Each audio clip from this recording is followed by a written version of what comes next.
This is Morning Perfect Base. I've gotten into the habit lately of working from a schedule, where I roll out of bed and the first thing on my to-do list for the day from the day before is check your schedule. And every day without fail, I think to myself, I don't have to do that. I know what's happening, and I don't need. I checked it yesterday, and without fail, when I look at it, there's something new. I'm just like, oh hey, yeah, it's fucking great. It's amazing. I did not know that, and it has been honestly like knowing the fucking future, knowing when things are going to happen before they happen. For most days, it's like Valentine's Day, like it's February 13th. Huh, that's another day. And then a part of me goes, I'm going to schedule something happening tomorrow for February 14th.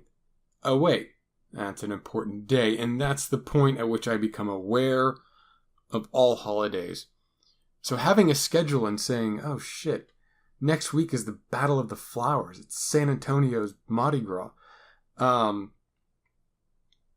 then having that time to suppress my urge to jump off of an overpass in advance, so that I can plan around that bullshit, is just great. It's great. I love it. I'm convinced that prophets from earlier eras were actually just people who had fucking schedules. And the guy would pull out like a three-page schedule bound with Elfstein. He'd be like, yeah, I know. It's, for the week's over, we're probably going to get some rain. I know that because, I have Richard's Almanac. We live in a time before capitalism, so therefore there's not really a concept of poverty. And people are like, what the fuck, you're a wizard. And he's like, sure, yeah, wizard. Guy who writes shit down and then reads it. I mean, I'm a guy with dozens of notebooks. Half of them are empty. And the full half, I don't fucking read. So, honestly, it's miraculous whenever I do. Every time when I'm like, man, I need something. And then I look in an old notebook and I'm like, oh, I had something. It's, people talk about the Dewey Decimal System being a way to being this revolutionary invention. And honestly, I don't think the invention is creating a way to find your notes. It's saying, shit, I made this fucking system. Now I got to stick to it. And if I never reference my notes, it was all just a waste of time. So Dewey is just a guy who was trying to read a schedule and remembering to review his notes. Regardless, I have a schedule. A schedule becomes a de facto journal. Every day, man. I cannot recommend it highly enough. It's a good thing to have. Right, so my news articles today, this is going to be an off-the-cuff day because I've gotten so much written just for, what's going on in front of you. I've decided to take down the walls on the corners, the courtyards, to about, I think, 6 blocks tall. So that's what I'm cutting everything down to. I'm going to get that next courtyard next. Anyway, because I like the tall center and then the low courtyards. I think it's a bit excessive to have all of this, so I've put down the slabs there. Obviously, all of this is going to get replaced. I mean, those center blocks, the blocks in the middle, probably not so much. But, generally speaking, the externals are going to be replaced with something nice and aesthetic. Regardless, I'm just doing some really boring digging with dirt. This is why I built with dirt. Perhaps in the future, Man says future day of 1.14 update that scaffolding will be created. And we will create great scaffolding for test structures and for building, and that's going to be great. And I'm going to spend quite a few days in the wilderness trying to get some bamboo to make scaffolding because shit's tight. There are a lot of Americans who think that governmental punishment and control of non-conforming minorities is the only way to recover an unsustainable quality of life from like 30 years ago. Many more assholes who believe we're eternally protected from the horrors of history cling to fanatical centrism as a way to avoid making a choice. and take umbrage at the notion they should educate themselves. Their first priority is to justify their non-participation because believing things isn't just cliche, but because cynicism as a lifestyle choice demands very little of the world, but that it provides an occasional pretext to both sides and stick their heads back in the sand. Because believing things means you have to do things, and it's easy to look at everything wrong with the world and settle on futility and lose all ability to have a perspective, because every size problem is offensive and most dispiriting. Armory caused by trying to solve others. What the fuck? Because every size of problem is offensive and most dispiriting are caused by trying to solve other problems. It's not others. See, what I don't do in my writing is I don't, one, I'm not making it relatable or entertaining. This is a recitation of fact. What I need is like a fun, emotional ping. Because what I don't admit is that I say principle, fact, principle, and then occasionally I'll throw in some hyperbole. And that's not great. I tell you that secret so that the secret works less. Because as marginal as the interest in these things is, they're fairly dry and straightforward. And I've been reading some tweets, no names, where it's the same recitation of fact. It's the tweet version of Morning Perfect Base. I'm not entertained by that. I agree with it. And then I'll read it and then I'll go, sounds right. And then I will continue on with my life completely unaffected by that otherwise. One, it doesn't integrate itself into, I don't want to say a bibliography, but a larger theory, a larger perspective. We dunk on news outlets constantly for trying to make a narrative out of everything and trying to say, oh, here's a story. Oh, here's a cool story. And then bending the facts or the truth or the perspective on a story, on a series of events that need to be reported on honestly to create a story so that people will want to listen to it. People want to listen to the story. We say, oh, you're just trying to put this story into your narrative. And many times that is true. That's why it's so hard to read a news story these days, because someone always goes, ooh, this fits into my narrative about, whatever the fuck. Like people who make every story about them, but, for some sort of political point scoring mechanism. And if it can't fit into that narrative, then it's fake news, right? Anyway, so what I'm saying here is that I don't have a narrative to this. I just talk about things that happen and then different facts at play, and it doesn't build and it doesn't put it doesn't contribute to a larger picture. And that's the thing that you kind of want. It's, if you listen to the Beige and the Bold, Derek and I have a kind of a running conflict about continuity, episodic versus serialized storytelling. It's very central.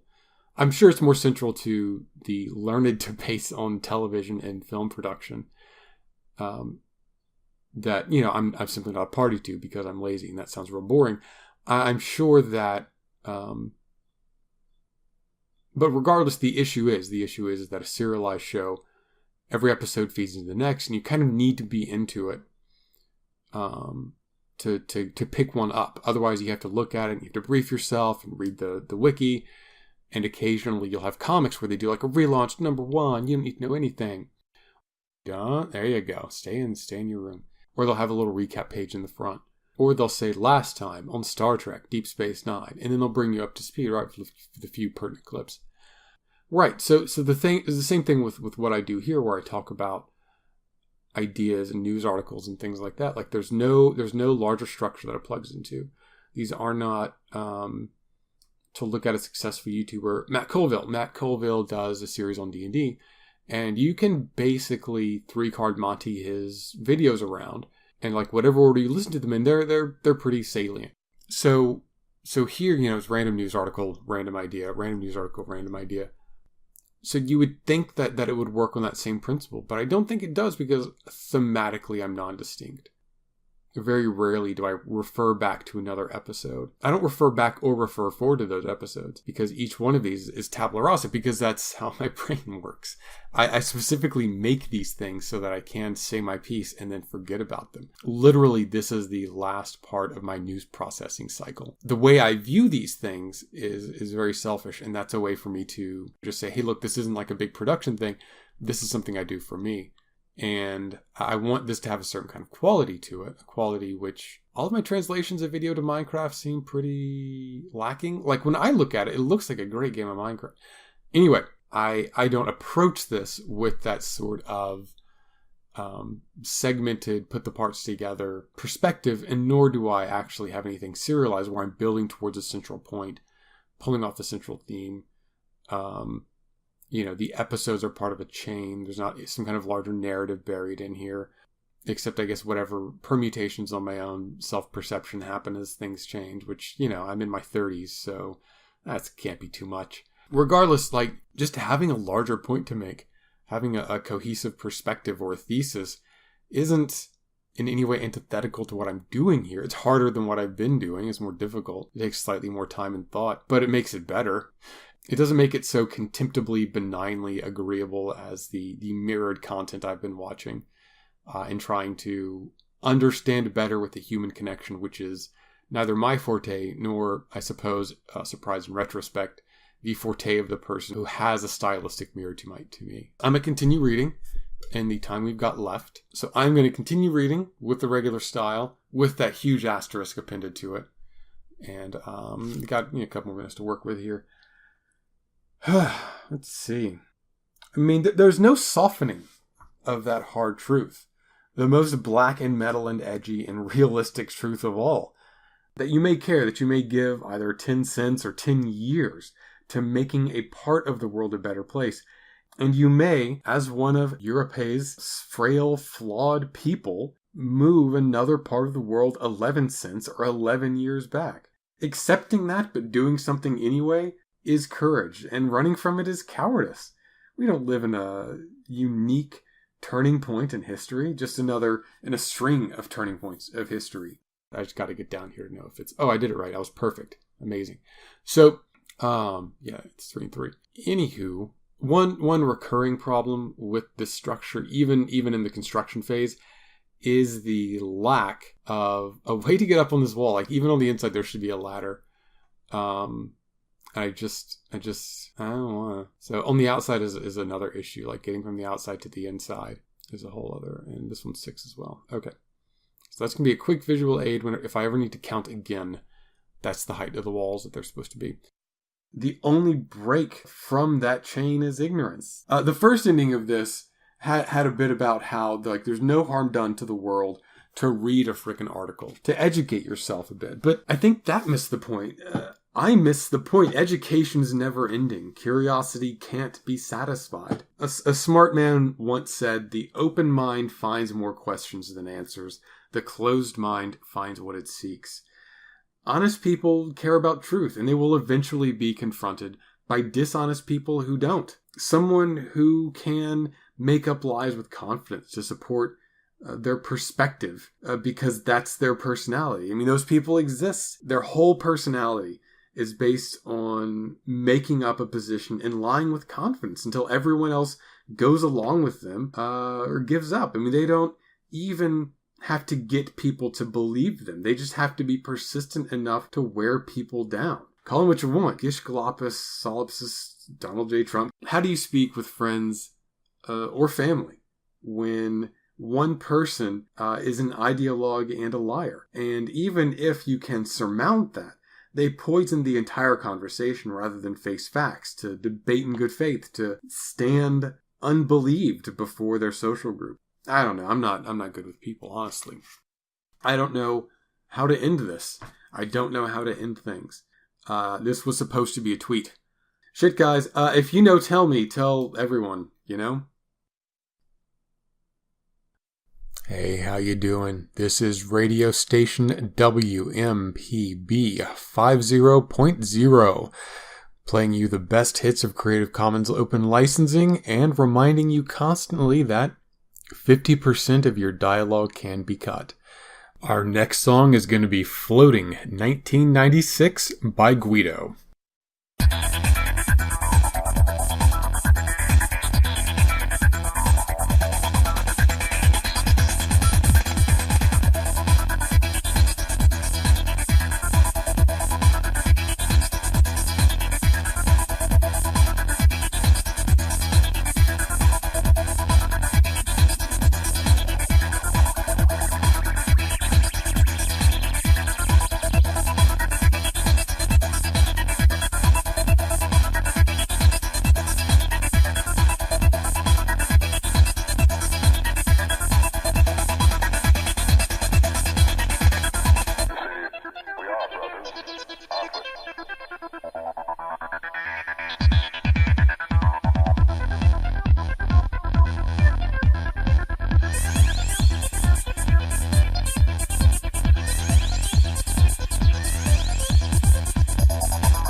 forgetting to do the broad view of my workspace from the before shot, and then I don't have it to compare to the after, which sucks. I'm trying to get better at that.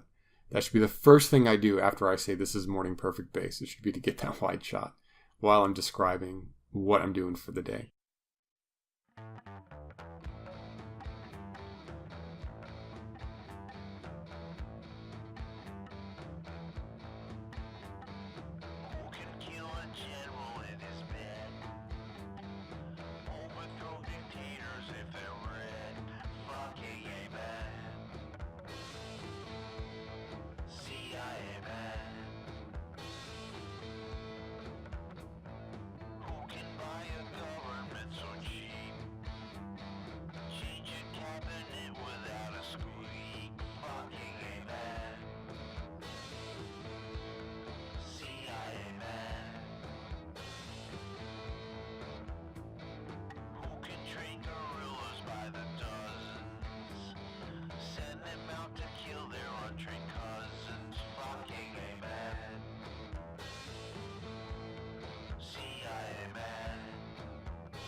It's a Star Trek clip. I don't know what clip. Maybe I should write down specifics when I mention a fucking TV show with goddamn 30 seasons of it.